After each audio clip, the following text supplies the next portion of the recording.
اگر زبان بے قابو ہو نا، لفظ اگر آوارہ ہو، جملے اپنی مرضی کے نکلیں تو پھر نیکیاں ضائع ہو جاتی ہیں۔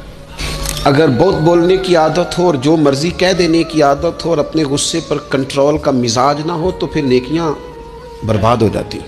کچھ لوگ ایسے ہوتے ہیں جو بڑے بہترین کام والے ہوتے ہیں لیکن ان کی زبان سے ڈر آتا ہے، ان کے جملوں سے خوف آتا ہے، ان سے محبت کا رشتہ ہوتا ہے، تعلق ہوتا ہے، لیکن ان کے ساتھ گزارا نہیں ہوتا، اس لیے کہ وہ نیک بھی ہیں، نمازی بھی ہیں، حاجی بھی ہیں، پرہیزگار بھی ہیں، لیکن زبان سے تیر برساتے ہیں۔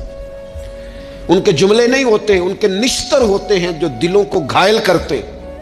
ایسا آدمی اپنی نیکیاں ضائع کر بیٹھتا ہے۔